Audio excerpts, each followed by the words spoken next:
चलो હવે આપણે સમજીએ ધોરણ 9 માં વિજ્ઞાનમાં ચેપ્ટર નંબર 9 છે એમાં સ્વાધ્યાયના દાખલા સૌથી પહેલા વાત કરીએ સ્વાધ્યાયના દાખલા નંબર 5 જો સૌથી પહેલા રકમ છે તો પેજ નંબર છે 319 પેજ નંબર છે 319 ચલો સૌથી પહેલા આપણે રકમ જોઈએ શું આપ્યું છે રકમમાં કે સ્થિર અવસ્થામાં રહેલી એક ટ્રક કોઈ ટેકરી પરથી નીચે તરફ અચળ પ્રગતિ ગતિથી શરૂઆત કરે છે તે 20 સેકન્ડમાં 400 મીટર અંતર કાપે છે ચલો સૌથી પહેલા આપણને શું આપેલું છે t બરાબર 20 સેકન્ડ અંતર એટલે કે s કહેવાય હંમેશા ધ્યાનમાં રાખવાનું અંતરની સંજ્ઞા શું છે આપણી પાસે s તો અંતર s તમને આપ્યું છે 400 મીટર પછી આપણી પાસે આપેલું છે કે તેનો પ્રવેગ શોધો એટલે કે પ્રવેગ એટલે કે તમારે શું શોધવાનું છે એની કિંમત શોધવાની છે પછી લખો કે જો પદાર્થનો દર 7 ટન હોય દર એટલે કે m કિંમત છે 7 ટન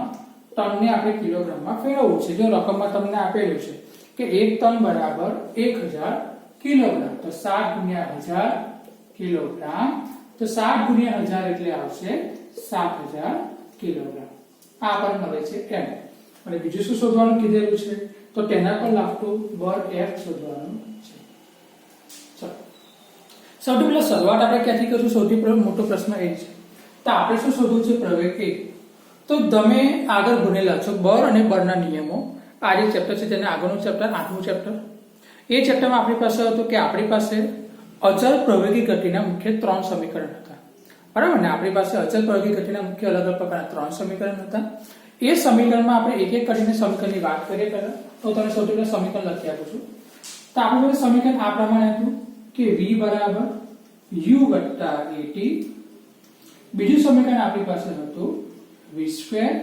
ઓછા u2 બરાબર 2as અને ત્રીજું સમીકરણ આપણી પાસે હતું કે s બરાબર ut વત્તા 1/2 at નો વર્ગ તો આપણી પાસે મુખ્ય 3 સમીકરણ હતા આ સૌથી મોટો પ્રશ્ન એવો થાય કે આપણી પાસે 3 સમીકરણ છે તો આપણે આ 3 માંથી કયા સમીકરણનો ઉપયોગ કરવાનો તો આપણે એ જોવાનું કે આપણી પાસે જે એવી માહિતી આપેલી છે એ માહિતીમાં બંધબેસતું કયું છે આપણી પાસે જે માહિતી છે એમાં બંધબેસતું કયું છે એ પહેલા જો તો રકમમાં શરૂઆત શું આપી છે સ્થિર અવસ્થામાં રહેલી ટ્રક સ્થિર અવસ્થાનો મતલબ શું થાય એનો u કેટલો છે વેગ શરૂઆતનો વેગ જેને u કહે છે કિંમત કેટલી છે 0 તો આપણી પાસે મુખ્ય કઈ કઈ બાબતો છે એક તો આપણી પાસે u છે તો u વાળા જો 3 તમારું સમીકરણ છે પછી આપણી પાસે t છે તો t વાળું સમીકરણ કયું છે પહેલું અને આ બરાબર a શોધવાનું છે અને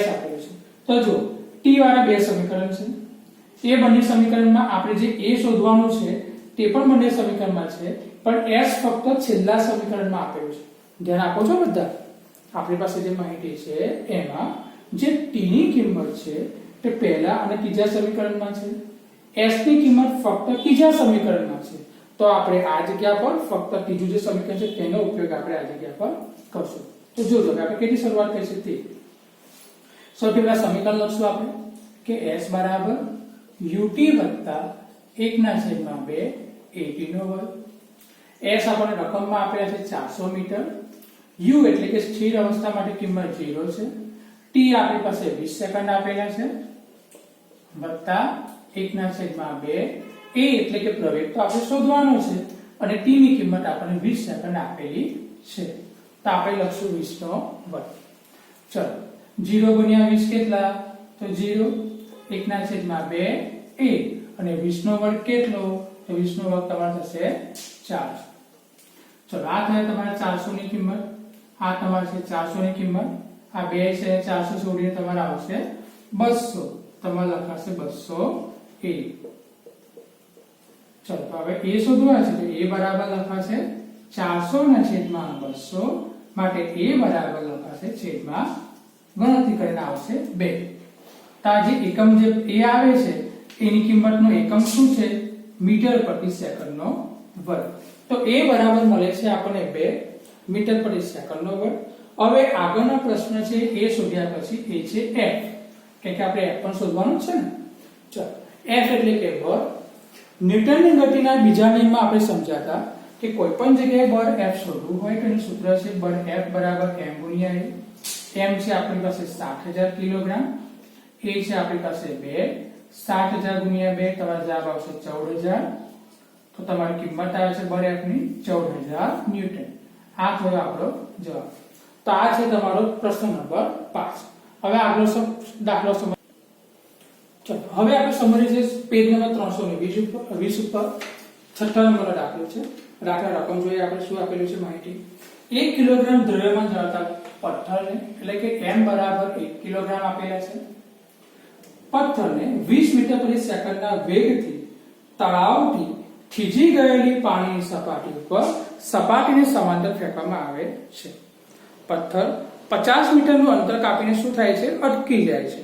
તો પથ્થર અને બરફ વચ્ચે લાગતું ઘર્ષણ બળ તમારે શોધવું. ચલો હવે જો આપણી પાસે શું આપેલું છે 20 મીટર પ્રતિ સેકન્ડના વેગથી તળાવમાં નાખવામાં આવે છે. એટલે u કેટલા છે આપણી પાસે 20 મીટર પ્રતિ સેકન્ડ. પછી લખે છે કે 50 મીટરનું અંતર કાપીને અટકી જાય છે. મીટરનું અંતર એટલે કે તમારું s આપેલું છે એ છે 50 મીટર. અટકી જવું મતલબ શું થાય? પદાર્થ સ્થિર થયો. અને જો પદાર્થ સ્થિર થાય તો વેગ કેટલો થાય? 0 થાય. આપણી પાસે જે પદાર્થ છે તે છેલ્લે અટકી જાય એટલે કે છેલ્લે એટલે કે અંતિમ વેગ આપણને v બરાબર આપેલું છે 0. તો પથ્થર અને બરફ વચ્ચે લાગતું ઘર્ષણ બળ તમારે શોધવાનું છે. ઘર્ષણ બળ એટલે આપણે શું શોધવાનું છે? F નું મૂલ્ય. ચલો હવે આપણને ખબર છે કે જો આપણે f ને શોધવા હોય તો આપણી પાસે f બરાબર m ગુણ્યા a છે. હવે એમાં આપણને m તો 1 કિલોગ્રામ આપેલું છે તો આપણે શોધવાનું શું બાકી રહ્યું? a ની કિંમત. તો સૌથી પહેલા જો આપણી પાસે જે માહિતી છે એમાં a ની કિંમત કઈ જગ્યા પર સેટ થાય છે? તો પહેલા જો આમાં t ની કોઈ માહિતી આપેલી છે ખરી? સમય ના. સમય નથી. સમયના બે સમીકરણ છે જો એ બંને સમીકરણમાં કિંમત મુકાશે ખરી? ના. તો આપણે કયું સમીકરણ વાપરવું પડશે? છેલ્લું v² ઓછા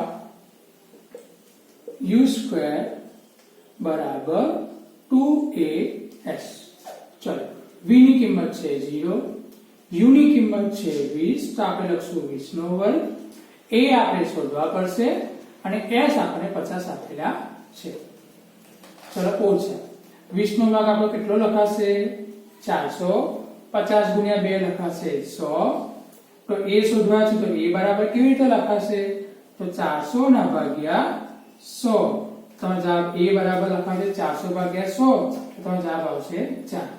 ચલો પ્રવેગનો એકમ શું હતો આપણી પાસે? તો પ્રવેગનો એકમ આપણી પાસે હતો મીટર પ્રતિ સેકન્ડનો હતો. ચલો એ તો મળી ગયો. આપણે શું શોધવું છે? બળ f ની કિંમત. તો બળ f કેવી રીતે શોધાશે? બળ f બરાબર m ગુણ્યા a. m કેટલા છે જુઓ 1 કિલોગ્રામ. a કેટલું છે આપણી પાસે? -4.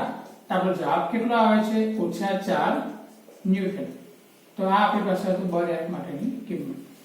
તો આપણે તમને પૂછવામાં કે ઘર્ષણ બળ કેટલું છે? તો ઘર્ષણ બળનું મૂલ્ય છે આપણી પાસે -4 ન્યૂટન. બરાબર. આ દાખલો તમારો છે. ચલો હવે આપણે સમજીએ આગળ પ્રશ્ન નંબર 7. ધ્યાન આપજો બધા. રકમમાં લખેલું છે કે 8000 કિલોગ્રામ દ્રવ્યમાન ધરાવતી રકમમાં છે આપણી પાસે m બરાબર 8000 કિલોગ્રામ દ્રવ્યમાન ધરાવતું એન્જિન. એટલે આપણી પાસે એક એન્જિન છે. તેમાં 2000 કિલોગ્રામ દ્રવ્યમાન ધરાવતા 5 ડબ્બાઓ. બરાબર. ડબ્બાઓ કેટલા છે? 5. તો લખેલું છે કે ડબ્બાનું દ્રવ્યમાન બરાબર એક ડબ્બાનું દ્રવ્યમાન કેટલું? 2000. એવા કેટલા ડબ્બા છે આપણી પાસે? 5. તો 2000 ગુણ્યા 5 કેટલા થશે? 10000 કિલોગ્રામ. તો આપણે સૌથી પહેલા જો દ્રવ્યમાન હોય તો આપણે કુલ દ્રવ્યમાન શોધી નાખીએ. કુલ દ્રવ્યમાન ટ્રેનનું કેટલું થશે? આ બંને દ્રવ્યમાનનો સરવાળો એટલે કે 8000 કિલોગ્રામ વત્તા 10000 કિલોગ્રામ. તો જવાબ કેટલો આવશે? 18000 કિલોગ્રામ. આ પહેલું આપણને. હવે આગળ સમજો. એવું લખે છે કે જો ટ્રેનને 40000 ન્યૂટન જેટલું બળ લગાવવામાં આવે તથા પાટા દ્વારા 5000 ન્યૂટનનું ઘર્ષણ બળ લાગતું હોય. હવે હું તમને કશું સમજાવું. ધ્યાન રાખજો. ધારો કે આપણી પાસે ટ્રેન છે. આ ટ્રેન તમને આપેલી છે. એનો આગળનો ભાગ છે આ પ્રમાણે. એન્જિનનો ભાગ છે આપણી પાસે. આ જે પતરા છે એના જે પટ્ટા આવે તે છે,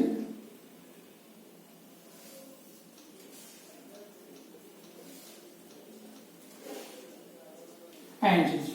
એ એન્જિન સાથે આવા કેટલા ડબ્બા જોડેલા છે? 5.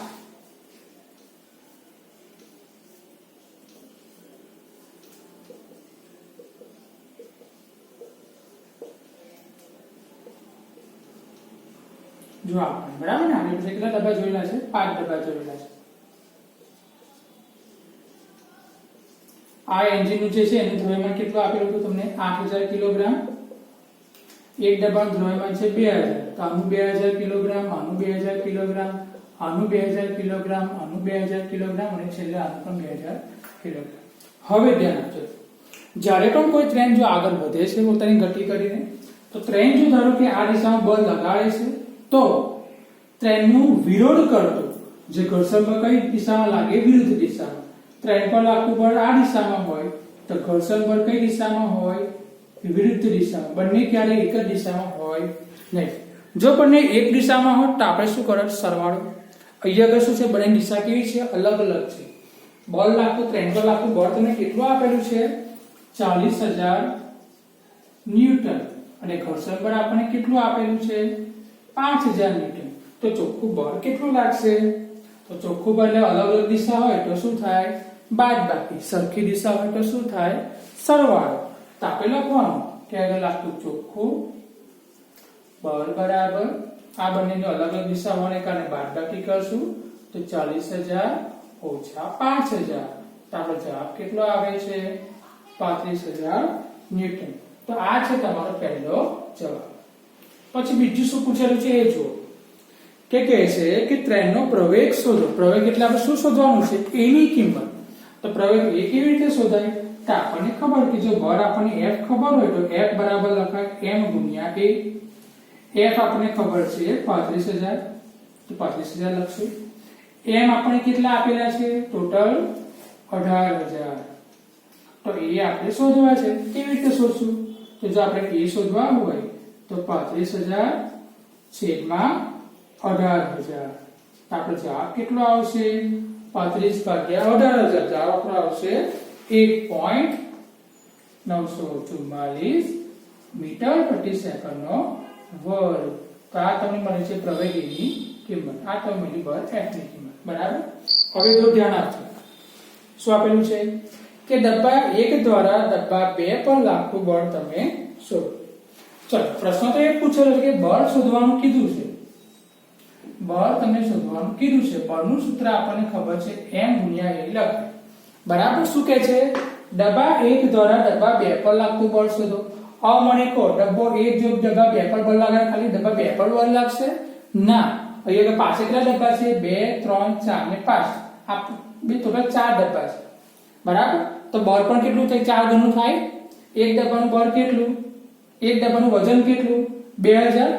જો એનું 2000 વજન એટલે કે 2000 દર હોય તો 4 ડબ્બાનું કેટલું થાય? 2000 ગુણ્યા 4. ખ્યાલ આવે શું કહું છું? રકમ કહે છે કે પહેલા ડબ્બાનું બીજા ડબ્બા પર લાગતું બળ શોધો. પહેલા ડબ્બા જો બીજા ડબ્બા પર બળ લગાવશે તો ફક્ત બીજા પર બળ નહીં લાગે, તો ત્રીજા પર પણ લાગશે, ચોથા પર પણ લાગશે અને પાંચમા પર પણ લાગશે. તો આપણી પાસે બળ જો આટલા ભાગમાં લાગવાનું હોય 2 3 ને 4 ને 5, 4 ડબ્બા પર, તો ટોટલ કેટલું થયું? 1 2 3 ને 4, તો 2000 ગુણ્યા 4. અને પ્રવેગ એ આપણી પાસે કેટલા છે? 1.944.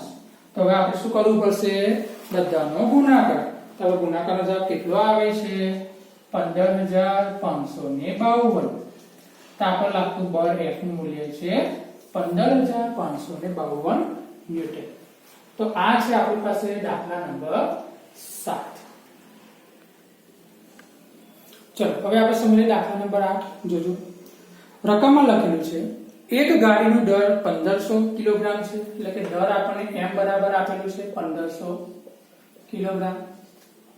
લખે છે કે જો ગાડી 1.7 મીટર પ્રતિ સેકન્ડના વર્ગ, એટલે કે પદાર્થનો પ્રવેગ કેટલો આપેલો છે? 1.7 મીટર પ્રતિ સેકન્ડનો વર્ગનો આપણને પ્રવેગ એ આપેલો છે.